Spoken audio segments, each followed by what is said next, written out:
Então, o primeiro apontamento, ele trata do aprender a ser humano, ou seja, o ser humano precisa aprender a ser, ele não nasce pronto. E isto acontece devido ao fato de nós não trazermos instintos, nós nascemos com os reflexos. E esses reflexos, eles se estabelecem numa dimensão onde eles são ativados, eles são estimulados quando ocorrem as interações. Então, o reflexo pupilar, ele só vai acontecer na presença da luz. O reflexo auditivo só vai acontecer na presença do som. Então, não há como existir a visão sem luz, a audição sem o som. Então, esses dois elementos é que estabelecem a interação. Então, não é o olho, não é a pupila, não é a luz. São os dois. Não é o som, não é o tímpano. São os dois. Por isso, interacionistas. Por isso, dialéticos. São sempre dois elementos. Essa dimensão do aprender a ser interacionista, porque pupila e luz, som, tímpano, temperaturas e tato vão estabelecer os elementos básicos do processo do aprender a ser. Então, o primeiro elemento da compreensão dessa dimensão interacionista é no próprio momento da existência desse humano. Ao nascer, nascemos com reflexos, não com instintos. Nós não temos instinto de periquito. Periquito não tem o que aprender. Ele já nasce periquito, assim como qualquer outro animal. Na dimensão humana, são os reflexos.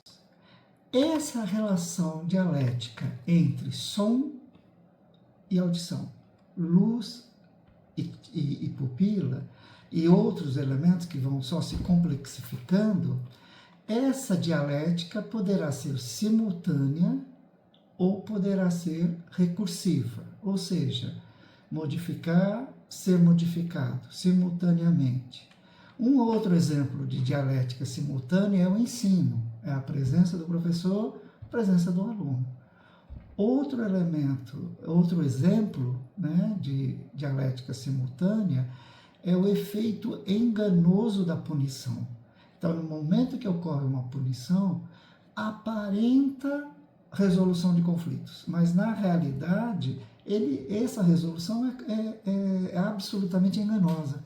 Ela vai ter que ser retomada, porque o motivo da punição não fazer efeito, não sabemos, mas ela não faz efeito, ela não ensina, não há aprendizagem com punição.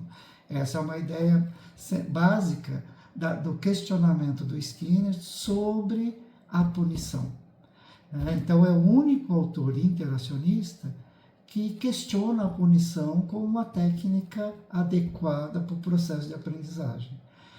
O elogio é recursivo, porque ele também é enganoso. No momento em que eu elogio, aparenta não dar nenhum efeito, mas lá na frente você observa uma mudança de postura, de atitude, de ação. Então, esse sujeito, quando tem elogio, o efeito dialético disso é recursivo.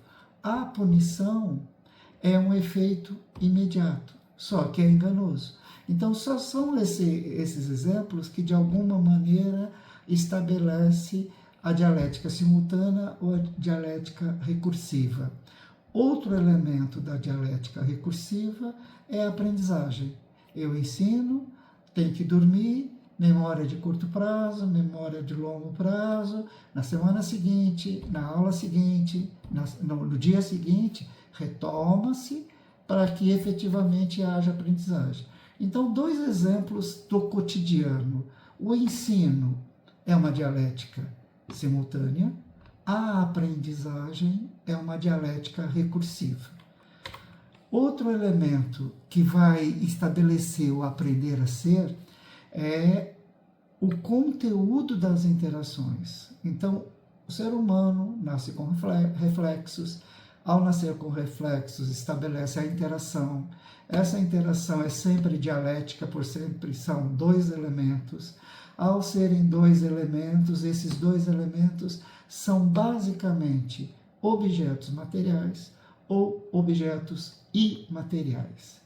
Os objetos materiais e os objetos imateriais poderão ser visíveis ou invisíveis.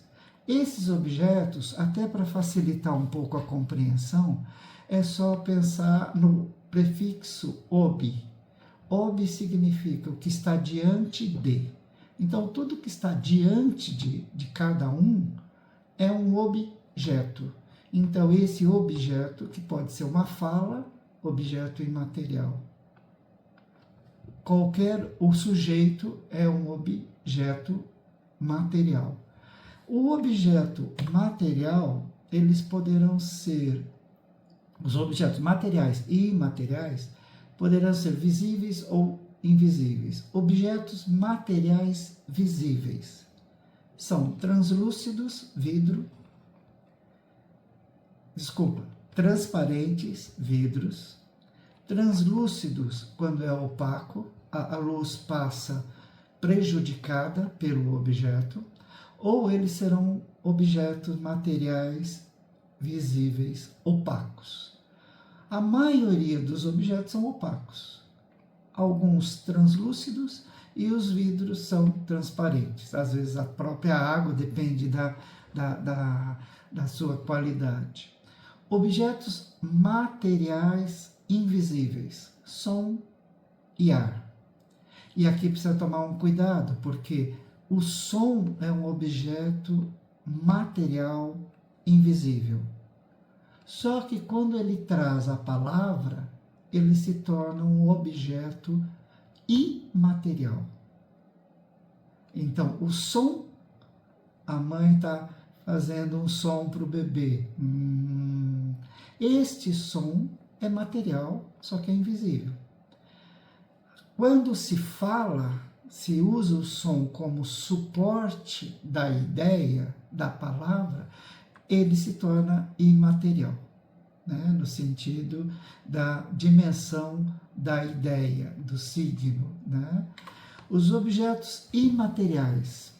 Quando eu escrevo, usando o papel material, a tinta que é material, a ideia escrita é objeto imaterial visível. Então, os alfabetizados têm acesso à leitura porque foi estabelecido num suporte material, no papel, na tinta, a ideia imaterial. Então, esses são objetos imateriais visíveis.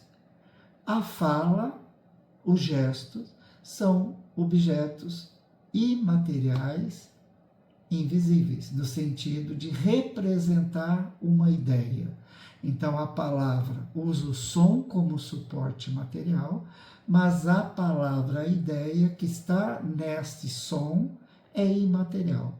A mesma coisa com relação aos gestos culturais, que não é o dedo, não é a mão, basicamente é o signo que aquilo representa.